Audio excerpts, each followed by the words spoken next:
Hello दोस्तों, नमस्कार। बीएससीए coaching platform पर आप सभी का हार्दिक स्वागत है। आइए इतिहास के आज की श्रृंखला को हम शुरू करते हैं। पिछली श्रृंखला में हमने देखा इल्तुतमिश के बारे में। इल्तुतमिश से जो भी संबंधित प्रश्न आने की संभावनाएं थी, उन सभी प्रश्नों का हमने जिक्र किया, उन पर ध्यान दिया। आज का हमारा टॉपिक रहेगा इल्तुतमिश के उत्तराधिकारी। इल्तुतमिश के बाद दिल्ली सल्तनत में और गुलाम वंश में क्या हलचल रही, क्या वहां की रूपरेखा रही, उस पर हम ध्यान देंगे। तो आइए आज की कक्षा को शुरू करते हैं।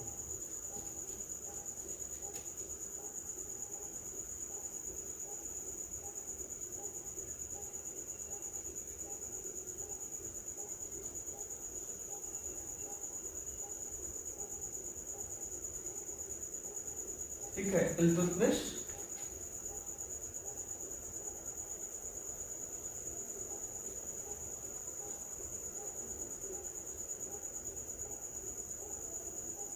उत्तराधिकारी। इल्तुतमिश के उत्तराधिकारी देखो,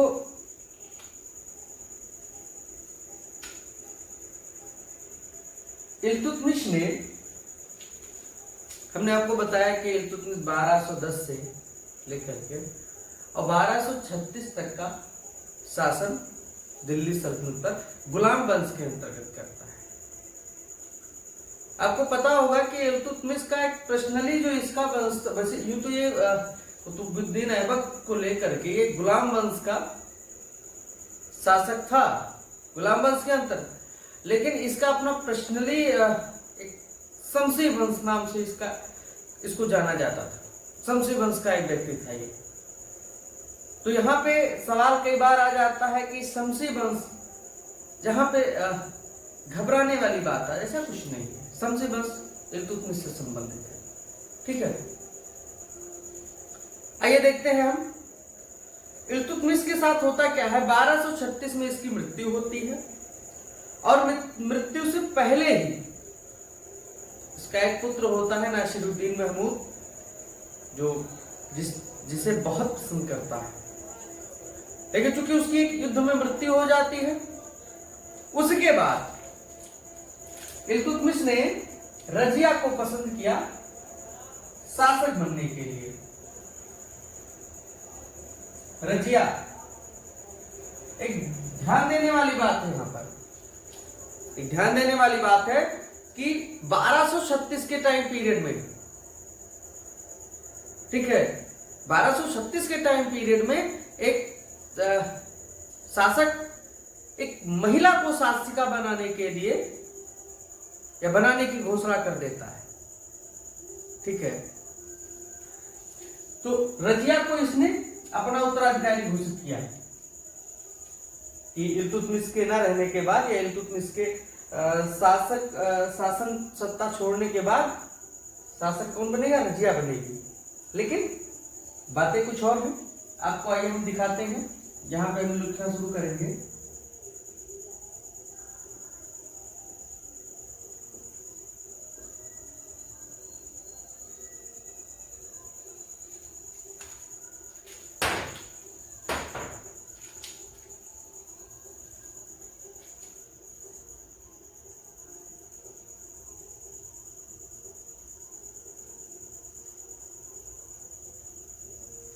इल्तुतमिश के बाद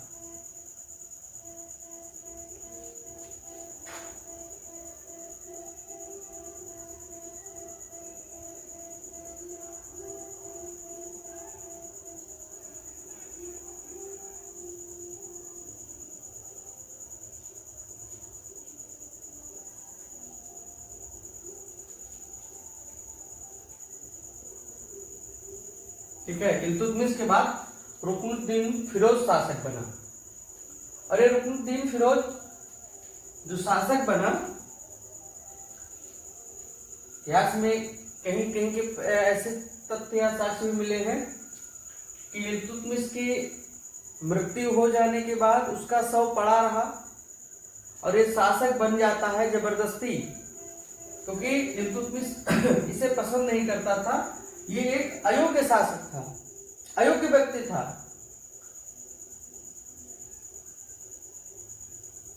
इस पर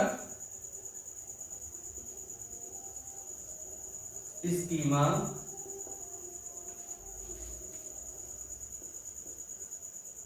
तुर्कन शाह का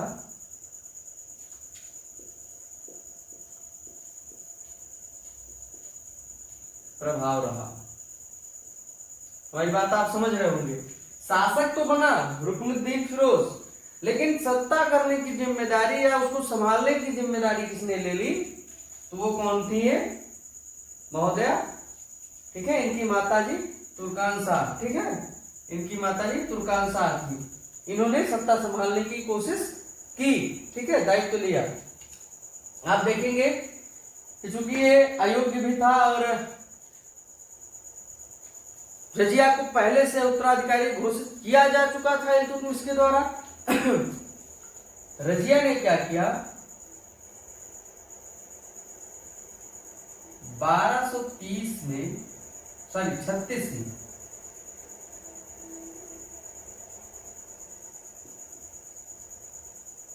रजिया ने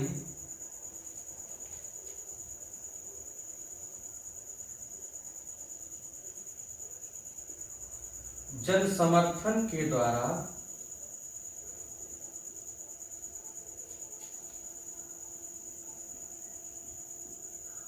शासन सत्ता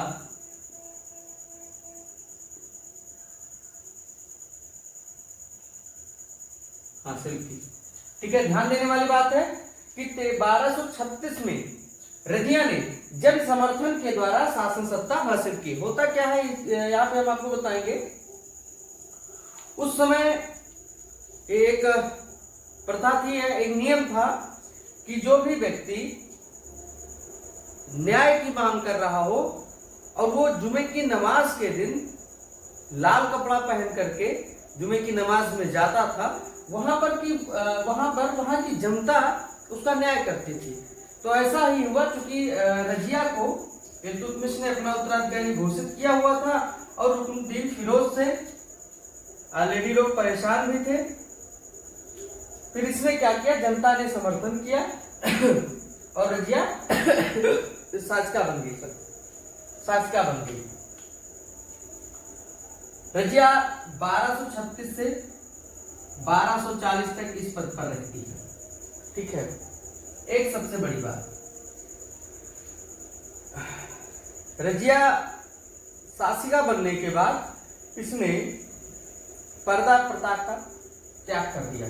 किसका त्याग कर दिया? पर्दा प्रथा का।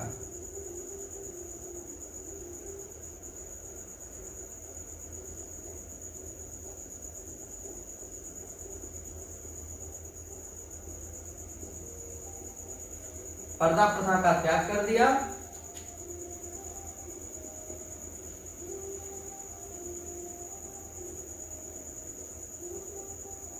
और पुरुषों की भांति, ठीक है, पुरुषों की भांति काबा, ठीक है, ये काबा जो होता है उसको चोगा कहते हैं, और कुलह, काबा और यहाँ पे लिखते हैं कुलह। कुलह मतलब टोपी होता है। ठीक है, तो चोगा और टोपी यानी काबा और कुलह पहनना शुरू कर दिया। ठीक है, उम्मीद है आप सभी को सब बातें समझ में आ रही होंगी। ठीक, तो इसने पर्दा प्रथा का त्याग कर दिया और पुरुषों की भांति काबा और कुलाह पहनना शुरू कर दिया। देखो, रजिया का शासन में भागीदार होना या सत्ता पर आरूढ़ होना बड़ी बात नहीं थी। ठीक है, लेकिन वहां जो चूंकि समाज अभी भी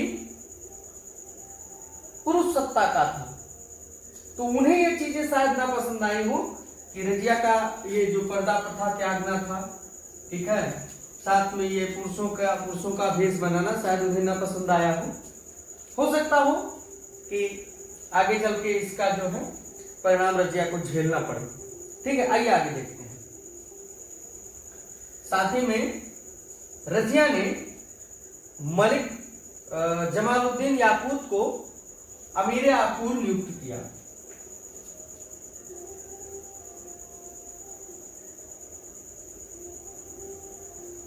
इसने मलिक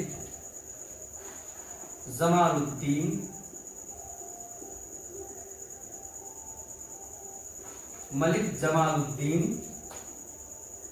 याकूत को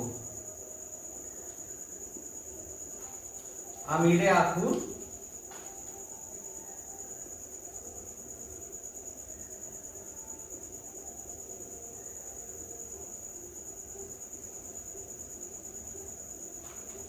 ठीक है, अमीर आखूर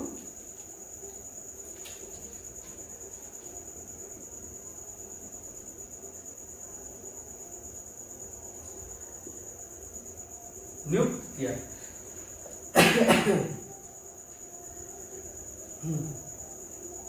देखो यहाँ पे इतने पॉइंट ऐसे हैं जो परीक्षा के प्रभाव से आप रजिया से संबंधित हो सकते हैं। ठीक है, इसने मलिक जमालुद्दीन याकूत को अमीर आखूर नियुक्त किया। अमीर आखूर का मतलब होता है अस्तबल प्रमुख। ठीक है, तो घोड़ों की जो जानकारी थी, जो अस्तबल का कार्यभार था, वो किसको सौंपा? याकूत को सौंपा था। कुछ इतिहासकार ऐसा मानते हैं, क्योंकि सबसे बड़ी बात है ये गैर तुर्क था, ये एक मुसलमान जरूर था लेकिन तुर्क मुसलमान नहीं था। और चूंकि आपको मालूम है कि इल्तुतमिश के समय जो वहां के तुर्क अमीर थे, मतलब वहां के जो सरदार थे वो तुर्क थे, और जाहिर सी बात है कि किसी भी तुर्क को ये नागवार गुजरेगी कि उसके शासन काल में एक ऐसा व्यक्ति आए या उसके राज्य में एक ऐसा व्यक्ति आ जाए जो उनसे बाहर का हो या गैर हो और उसे शासन में जगह मिल जाए। ठीक है, तो कहीं ना कहीं ये चीज वहां के जो अमीर थे, और खासकर जो तुर्कानी चिहलगानी के 40 तुर्क अमीर थे, उन्हें नागवार गुजरती है बात। ठीक है, इतना हो गया। इसके बाद आप देखेंगे कहीं कहीं पे कुछ इतिहासकार इस बात का भी हवाला देते हैं कि जो याकूत था ये ये रजिया को घोड़े पर बिठाने का काम करता था। बहरहाल ये कितना सच है, ये इसका हर जगह साक्ष्य नहीं मिलता। ठीक है, आइए देखते हैं। 2-4 चीजें इसमें हैं, जैसे पर्दा प्रथा का त्याग करना, ठीक है, और एक गैर तुर्क को अपने शासन में विशेष भागीदार बनाना। ये सब चीजें जो थी वहां के तुर्क अमीरों को नागवार गुजरी और जिस कारण से वहां के तुर्क अमीरों ने नाराज होकर के रजिया को हटाकर षड्यंत्र के साथ षड्यंत्र किया, रजिया को हटा दिया, और रजिया को हटाने के बाद बहराम शाह को शासक बनाया। ठीक है, तो आइए देखते हैं बहराम शाह को। आप सभी इसे नोट कर लीजिए। हाँ ठीक है, नोट कर लीजिएगा। ओके, आइए रफ करते हैं इसे।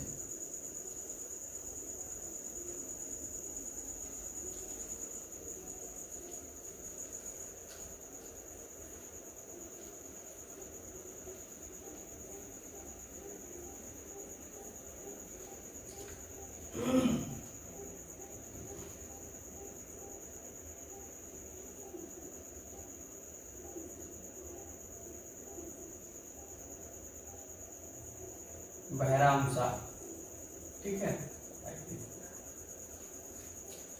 बहराम शाह को शासक बनाने में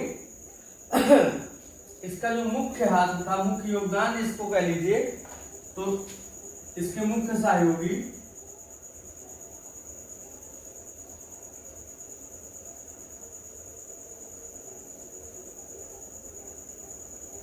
एतगिन और अल्तुनिया थे। यहाँ पे हम नाम लिखेंगे, एतगिन और अल्तुनिया, ठीक है। एतगिन और अल्तुनिया थे। इसके मुख्य सहयोगी कौन कौन थे? एतगिन और अल्तुनिया थे। होता क्या है इसके पीछे की हम आपको कहानी बताते हैं।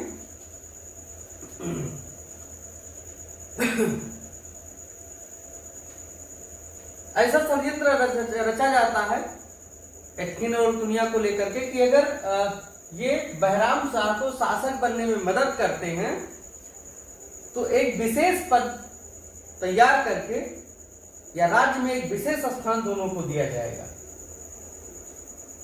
ये उनकी एटकिन और दुनिया इस बात को मानते हैं और बहराम की मदद करते हैं, और इस मदद में बहराम शासक बनता है। और बहराम ने एटकिन को विशेष पद दिया, लेकिन अल्तुनिया उस पद से वंचित रह गया। और जब अल्तुनिया वंचित रह गया तो जाहिर सी बात है भाई, मेहनत उसने भी की थी, बराबर का हिस्सेदार है, तो लाटरी इसकी निकल गई तो उसे बुरा लगेगा ही अल्तुनिया को। जब एटकिन को पद मिल गया, अल्तुनिया को पद ना मिला, तो अल्तुनिया ने क्या किया, इसने सोचा हम रजिया से मिल करके बहराम को जैसे बिठाए हैं वैसे नीचे उतार दें। कहने का मतलब उसका जो है उसकी गद्दी दोबारा छिन जाए। आइए देखते हैं आगे क्या होता है।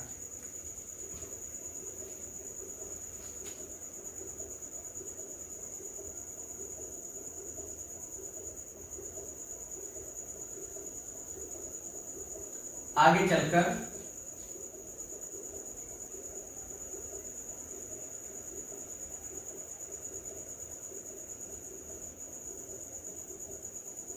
अल्तुनिया ने रजिया से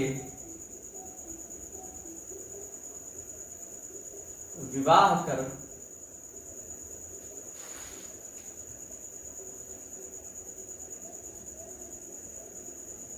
बहराम से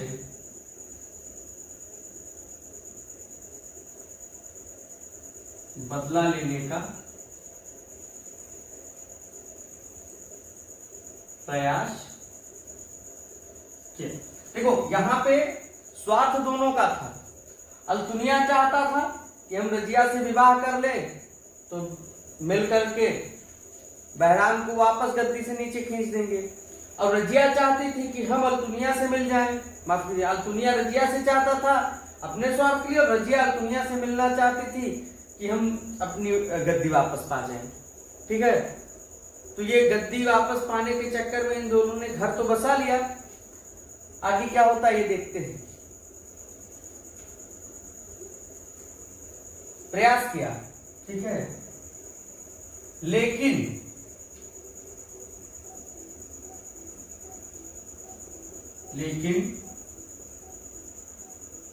होता क्या है,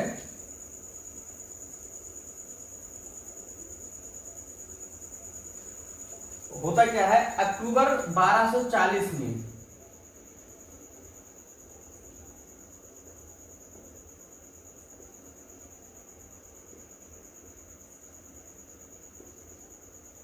कैथल के पास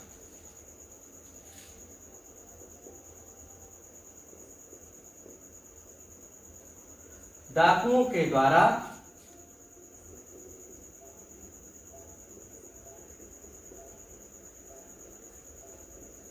दोनों की हत्या कर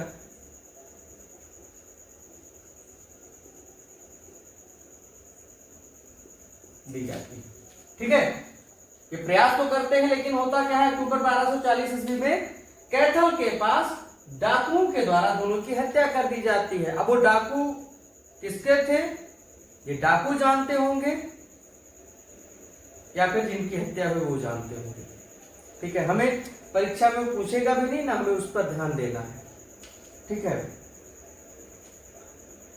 इतना हो गया, आप सभी इसको नोट कर लीजिए। इसके बाद 1240 से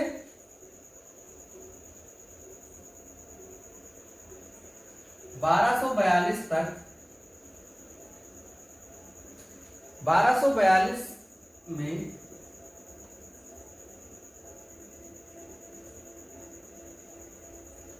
बहराम शाह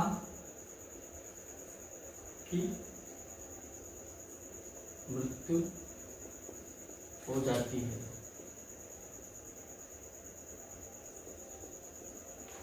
ठीक है, बहराम शाह की मृत्यु हो जाती है। यहाँ पे मृत्यु हो जाना ना लिख के हम ये लिखेंगे, मृत्यु हो जाना एक स्वाभाविक प्रक्रिया की हत्या कर दी जाती है।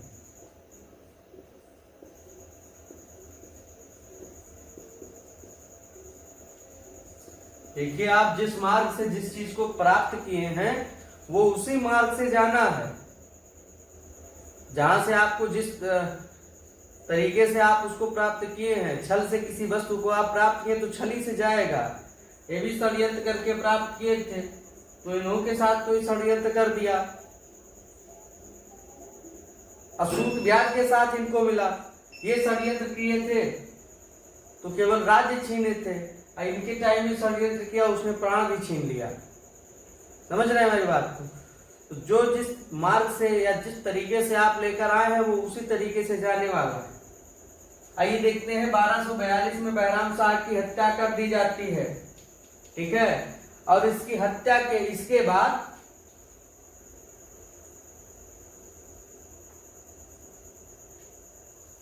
जिसके बाद एक शासक आता है अलाउद्दीन मसूद शाह।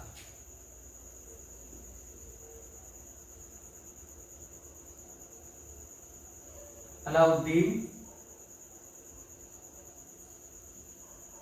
मसूद शाह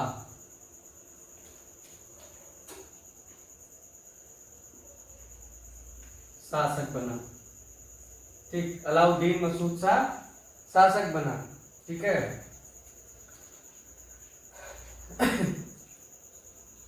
बलबन की हत्या कर सॉरी माफ कीजिए, बहराम की हत्या के बाद अलाउद्दीन मसूद शाह शासक बना, और इसकी हत्या भी एक महोदय हैं, अभी हम उनको महोदय ही कह रहे हैं, बलबन। बलबन ने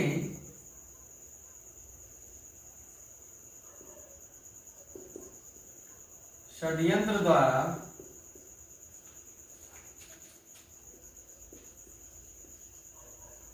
मसूद शाह की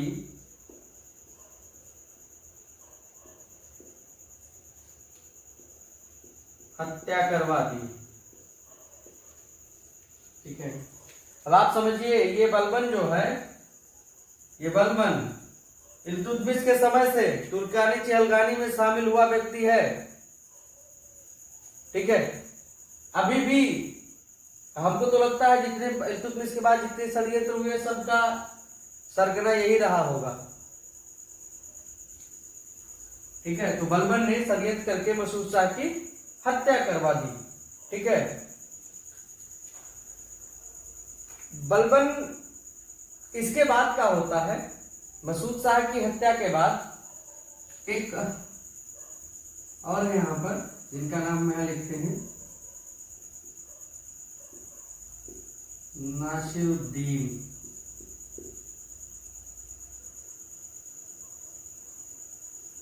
महमूद, ठीक है। नासिरुद्दीन महमूद शासक बना, ठीक। नासिरुद्दीन महमूद शासक बना। इनके बारे में एक बात कही जाती है कि यह शासक टोपी बनाकर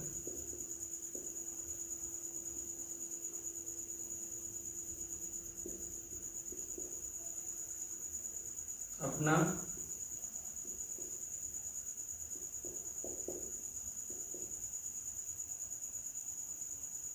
जीवन निर्वाह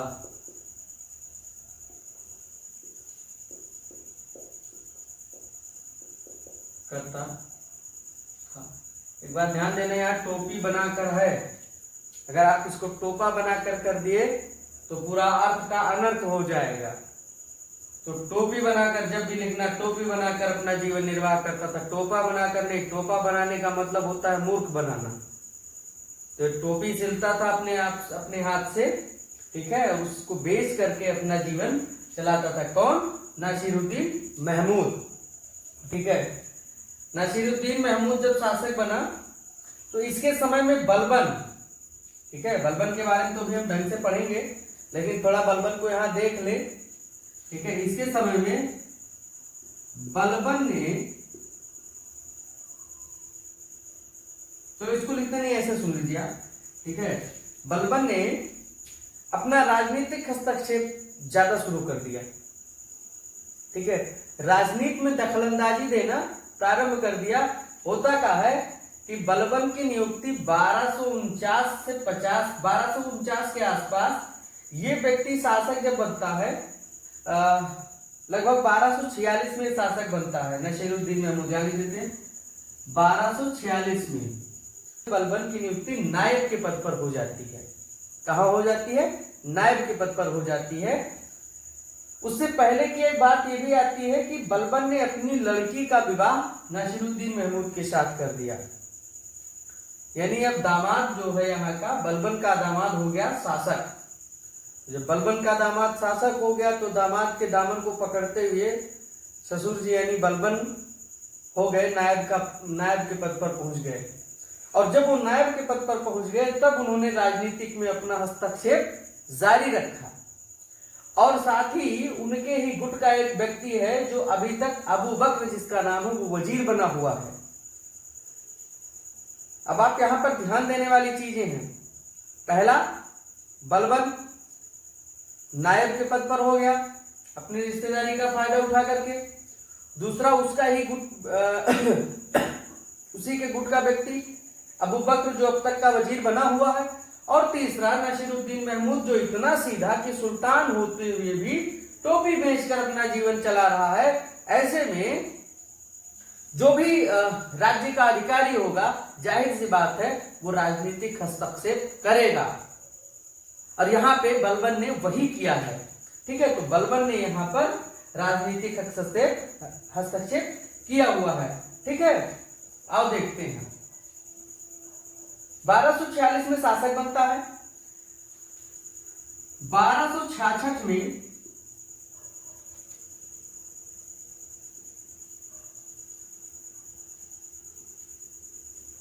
इसकी मृत्यु हो जाती है।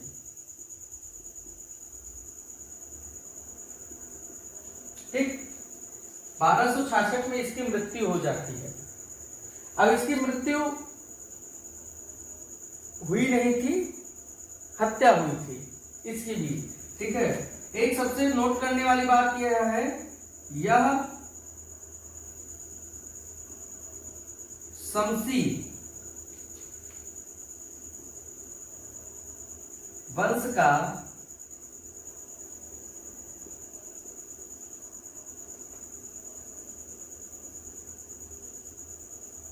अंतिम शासक था।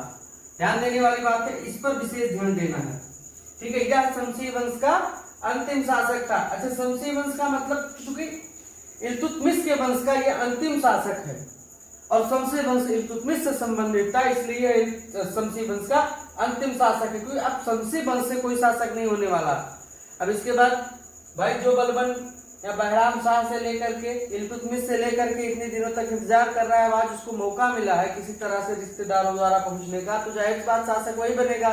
और वो इल्तुतमिश के वंश का नहीं था, वो एक गुलाम था इल्तुतमिश का। ठीक है, इतनी चीजें आप नोट कर लिए, फिर आगे हम बढ़ते हैं।